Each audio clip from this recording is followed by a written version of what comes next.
आखिर कैसे एक डांस पार्टी में हो गया मौत का तांडव, कैसे लोगों की चली गई एक साथ जान, कैसे डांस के दौरान ही लोगों के बीच हो गया मिसाइल अटैक। ये कुछ अहम सवाल हैं जिसका जवाब वही लोग जानते होंगे जिन्होंने इस दौरान यातनाएं झेली।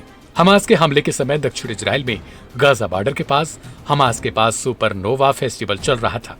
यूं तो यह एक तरीके का त्योहार होता है जिसके कारण हजारों लोग इस उत्सव का आनंद ले रहे थे।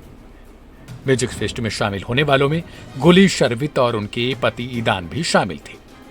दोनों पति पत्नी इस त्योहार में ड्रिंक एंजॉय कर ही रहे थे कि अचानक किसी ने आसमान की तरफ इशारा करते हुए तेजी से चिल्लाया, देखो रॉकेट। फिर किसी को कुछ पता ही नहीं चला कि कब कुछ ही घंटों के भीतर फेस्टिवल में 250 से ज्यादा लोगों को हमास के गुर्गों ने बेरहमी से मार डाला, जबकि हजारों लोग वहां से जान बचाकर भाग निकले।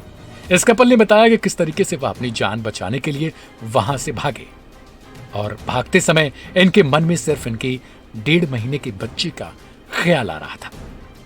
बता दें कि भारी हथियारों से लैस हमास के लड़ाकों ने शनिवार को इजराइल में घुसपैठ की कोशिश की।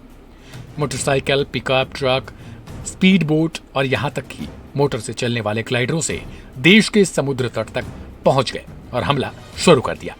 अचानक हुए इस हमले से इजरायली खुफिया सेवाएं विफल हो गई, जबकि कहा जाता था कि इजराइल की मोसाद सबसे तेज खुफिया एजेंसी है। इस हमले के बाद से ही उसका यह घमंड भी चकनाचूर हो गया।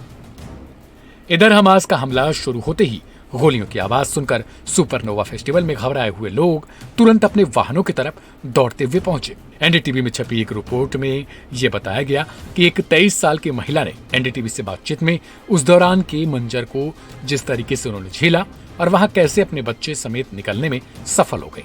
महिला ने एनडीटीवी को बताया कि जिस दौर से वह गुजरने वाली थी, इसके लिए उनको पहले से किसी ने भी अलर्ट नहीं किया था।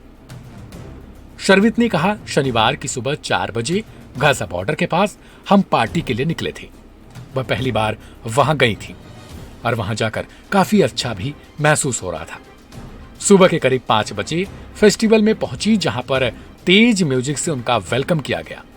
उन्होंने एक ड्रिंक हाथ में लेकर डांस करना शुरू कर दिया। शर्वित के अनुसार करीब 6:20 पर वह एक और ड्रिंक लेने वापस गईं। उसी दौरान अचानक किसी ने आसमान में रॉकेट जैसी चीज दिखने पर चिल्लाना शुरू कर दिया। शर्वित ने बताया कि पहले तो पता ही नहीं चला कि आसमान में विस्फोट क्यों हो रहा है। फिर बाद में लगा कि रॉकेट दागे जा रहे हैं, जिसका जवाब इजराइल की आयरन डोम सिस्टम आसमान में ही उसे मार कर दे रही थी। हालांकि ये सारी चीजें देखते ही लोग भागने लगे। भागते वक्त उनके मन में एक ही ख्याल था कि आखिर अपने बच्चे के पास कैसे पहुंच सकूं। भागते समय वो गिर गईं।